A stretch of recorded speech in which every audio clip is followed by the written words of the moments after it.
بسم اللہ الرحمن الرحیم۔ السلام علیکم اسٹوڈنٹس۔ آج کا ہمارا ٹاپک ہے سائمن کمیشن 1927۔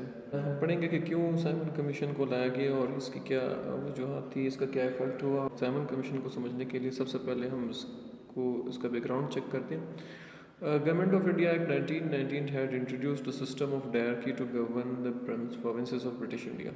ہمیں پتہ ہے جیسے کہ 1919 کا جو مونٹیگو چیمسفورڈ ریفارم، جیسے کہ ہم اپنے لاسٹ لیکچرز میں اس کو ڈسکس بھی کر چکے ہیں، ہم اس کا ریویو کر چکے ہیں۔ اس میں آپ کو اگر یاد ہے تو سسٹم آف ڈائرکی کو انٹروڈیوس کرایا گیا تھا، اور سسٹم آف ڈائرکی میں دو قسم کے سبجیکٹس تھے، ریزرو سبجیکٹس اور ٹرانسفر سبجیکٹس۔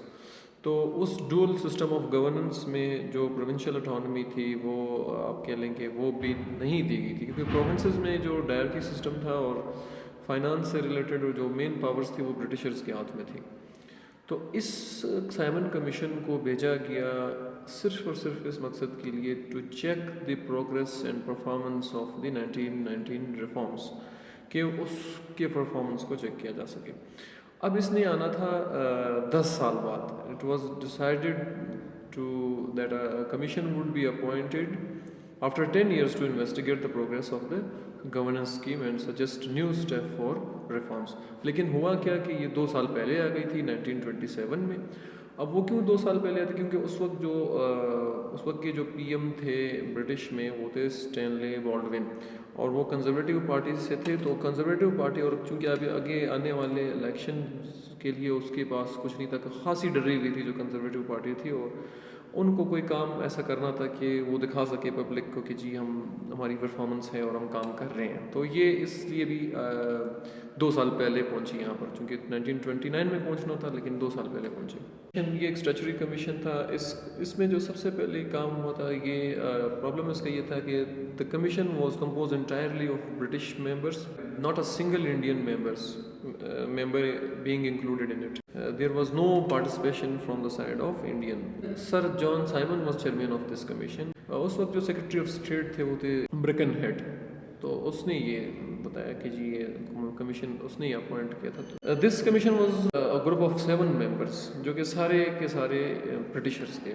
سائمن کمیشن کے رپورٹ کو دیکھیں تو the commission report was published in 1930. Before the publication, the government assured that henceforth Indian opinion would be considered and that the natural outcome of the constitutional reforms would be dominion status for India. Federal government کی بات کی گئی، انہوں نے کہا کہ جی ہم ایک فیڈریشن بنائیں گے، پہلی ریکمنڈیشن یہ تھی، اور it recommended that abolition of diarchy and the setting up of a responsible government۔ ایک فیڈریشن ہوگی، فیڈرل گورنمنٹ ہوگی، اور ایک ڈائرکی سسٹم کو جو ہے وہ ریموو کرنا ہے، abolition of diarchy system۔ اچھا، it recommended that the retention of separate communal electorates until the communal tension had died down، کہ جو سیپریٹ الیکٹریٹ ہے اس کو تب تک رہنا چاہیے جب تک 2 کمیونل کلیشز ہیں وہ ختم نہیں ہوتے۔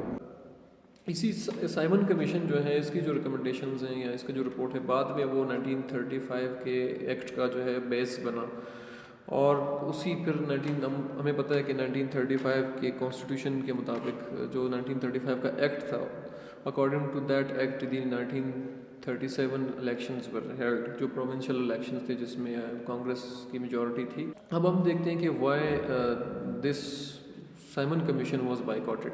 سب سے پہلا مسئلہ تو یہ ہوا کہ جو no Indian members in the commission, the position of governor general remained unaffected. جو گورنر جنرل تھا اس کو ایز اٹ از پاورفل رکھا گیا، گورنرز اور گورنر جنرل کو پاورفل رکھا گیا۔ No provisions to abolish separate electorate but rather extended to other communities as well. جو سیپریٹ الیکٹریٹ تھا ان کا پہلے سے بھی جو دہلی پروپوزلز میں انہوں نے ڈیمانڈ کیا تھا کانگریس نے کہ اس کو سرنڈر ہونا چاہیے، جو کہ مسلمانوں نے مان بھی لیا تھا کہ جی ہم سرنڈر کرتے ہیں۔ پھر مسلمانوں نے اپنے پروپوزلز دیے تھے جو ہم اپنے لاسٹ لیکچر میں اس کو ریویو کر چکے ہیں، لیکن چونکہ کانگریس یہ چاہتی تھی کہ سیپریٹ الیکٹریٹ ختم ہو جائے تو اس میں یہ ریکمنڈیشن بھی نہیں تھی۔ اچھا، Simon Commission no financial power given to Indians, اس میں کوئی وہی ڈائرکی سسٹم جو ہے وہ سینٹر میں انٹروڈیوس کروا دیا گیا ڈائرکی سسٹم کو۔ تو ہوا کیا، پروونسز سے ختم کر کے سینٹر میں، تو powers were still retained with Britishers. تو آپ کہہ لیں کہ پاورز تب بھی ان کے پاس تھی۔ When the commission landed in February 1928, there were mass protest had۔ اچھا، اس میں پھر ماس پروٹیسٹ ہوا، اس میں آپ دیکھتے ہیں کہ انہوں نے سائمن گو بیک کے نعرے لگائے، اور لاہور میں ہم دیکھتے ہیں کہ ایک لالا لاجپت رائے جو ہے وہ ایک لیڈ کر رہے تھے، ایک ڈیمونسٹریشن، ایک پروٹیسٹ کو لیڈ کر رہے تھے۔ اس احتجاج میں پھر لاٹھی چارج ہوئی جس میں پھر وہ ان کی ڈیتھ ہو گئی. تو اس طرح سے آپ کہہ لیں کہ ایک ایجیٹیشن کا ماحول تھا اور اس کو بہت زیادہ مطلب آپ کہہ لیں کہ ڈس لائک کیا گیا اور بائک آؤٹ کیا گیا تھا مسلم لیگ اور کانگریس دونوں کی طرف سے, کیونکہ اس نے جو اس کے جو رپورٹ ہے, اس کی جو ریکمنڈیشنز ہیں وہ دونوں کے جو ہے جو آبجیکٹیوز ہیں یا دونوں کے جو مطلب ڈیمانڈس ہیں اس کے اوپر پورا نہیں اتر رہا تھا. This Simon Commission died down after that when both political parties, All India Muslim League and Congress, boycotted this Simon Commission and the recommendation of Simon Commission. اللہ آپ سب کو آسانیاں عطا فرمائے اور آسانیاں تقسیم کرنے کا شرف عطا فرمائے.